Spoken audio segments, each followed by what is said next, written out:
Zróbcie ze mną drożdżówki z jagodami i serem waniliowym. Coś pysznego, mięciutkie, po prostu pyszne, nadziane mocno jagodami. No i oczywiście jeszcze kruszonka. Do miski wkruszam 50 g świeżych drożdży, dodaję łyżkę cukru, łyżkę mąki i około 4-5 łyżek ciepłego mleka. Mieszam i odstawiam na około 10 minut, oczywiście przykryte, do wyrośnięcia. Teraz mąka: 620 g mąki pszennej tortowej, 150 g cukru, 2 jajka i 1 żółtko i 180 ml ciepłego mleka. Dodaję również wyrośnięte drożdże. I zaczynam wyrabiać ciasto. Jak mi się składniki połączą, to jeszcze dodam 50 g bardzo miękkiego, prawie roztopionego masła. Wyrabiam, składniki się połączyły, dolewam masło. Wyrabiam z masłem jeszcze dobrych kilka minut. Dodaję również łyżeczkę startą skórkę z cytryny dla zaaromatyzowania ciasta. Gotowe, nakrywam i odstawiam do wyrośnięcia na około 1 godzinę. W międzyczasie przygotowuję sobie kruszonkę. Składniki podałam Wam poniżej. Mam również jagody, no i wyrośnięte ciasto. Przekładam je na blat posypany mąką.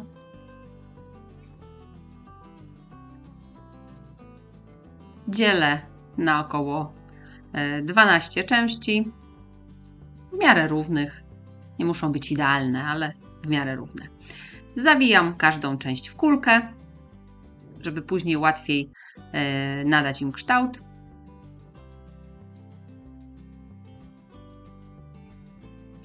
Przygotuję sobie również twarożek, 250 g twarożku, 1 żółtko, 3 łyżki cukru i trochę pasty waniliowej. Może być również cukier waniliowy, jeśli wolicie. Wszystko rozgniatam i mieszam i gotowe.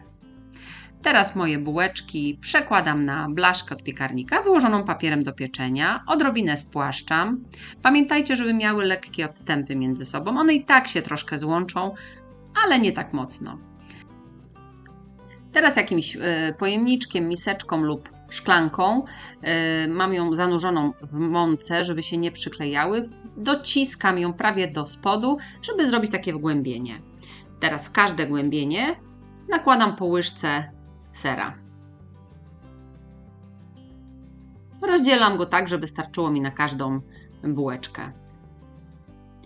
No i teraz sporo jagód na wierzch. Jagody trochę dociskam dłonią. Ile się zmieści? Myślę, że użyłam około pół litra jagód. Na wierzch jeszcze kruszonka.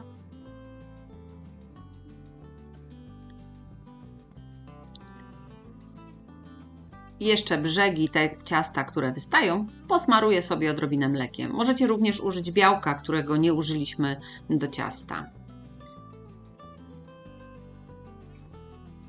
Wstawiam do piekarnika rozgrzanego do 180 stopni, góra-dół i piekę około 20-25 minut, aż mi się ładnie zarumienią. I gotowe. Możecie zostawić takie same lub zrobić do nich lukier, albo posypać po prostu odrobiną cukru pudru. To już jak wolicie. Zobaczcie, jak pięknie wyglądają. A jak pachną. Od razu trzeba robić kolejną kawę. Smacznego!